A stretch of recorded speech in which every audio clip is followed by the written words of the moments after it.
একটি মাত্র কারণে আমাদের সমাজে এখন বর্তমানে পরকীয়া বেড়ে গিয়েছে।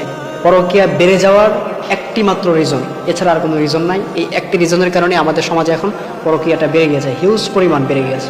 প্রত্যেকটা ফ্যামিলিতে, প্রত্যেকটা বাড়িতে এখন পরকীয়া চলতেছে, প্রত্যেকটা বাড়িতে। আমরা এখন দেখতে পাই যে ফোনের মধ্যে ফোন আসলে, মানে 100 ফোন আসলে দৈনিক, এর মধ্যে 99টা হচ্ছে পরকীয়া নিয়ে। প্রত্যেকটা ঘরে ঘরে, প্রত্যেকটা ফ্যামিলিতে পরকীয়া চলে গেছে।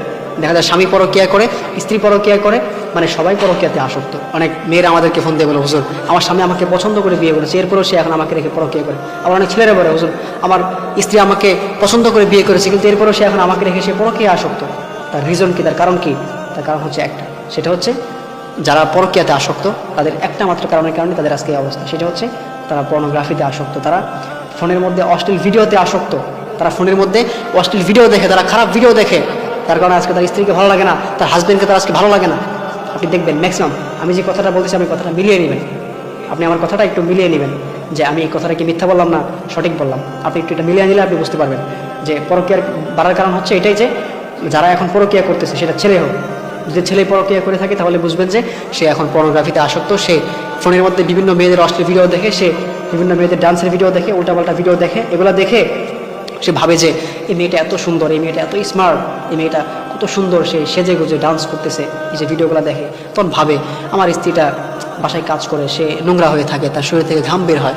মনে রাখবেন, সে তো অনলাইনে এসে ডান্স করতেছে, আপনি দেখতেছেন, কিন্তু আপনার স্ত্রীটা সেও কিন্তু সুন্দর, আপনি তাকে সুন্দর দেখে বিয়ে করেছেন, কিন্তু তার তো দায়িত্ব আছে, তার অনেক দায়িত্ব পালন করতে হয়। সে আপনার বাসায় এসেছে, সে আপনার কাপড় তোপড় ধুচ্ছে, সে আপনার সন্তানকে সে পড়ালেখা করাচ্ছে, সে আপনার ঘরকে ঝাড়ু দিচ্ছে, সে আপনার ঘরকে পরিষ্কার রাখতেছে, সে দুনিয়ার কাজ করতেছে। তো কাজ করলে সে পরিষ্কার থাকবে কেমনে, তাই না? এটা তো মাথায় রাখতে হবে। কিন্তু অনেকে ভাবে যে এই মেয়েটা কত সুন্দর, কিন্তু আমার স্ত্রীটা ভালো না, নোংরা। এই ভিডিওগুলো দেখে তার সেন্সের মধ্যে এটা ঢুকে যায়।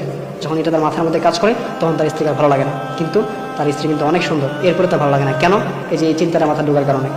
তো এটা হচ্ছে ছেলের ক্ষেত্রে। মেয়ের ক্ষেত্রেও সেম, যে মেয়েগুলো পর্নোগ্রাফিতে আসক্ত, এই বিষয়গুলোতে আসক্ত, তখন তার হাজব্যান্ডকে ভালো লাগে না।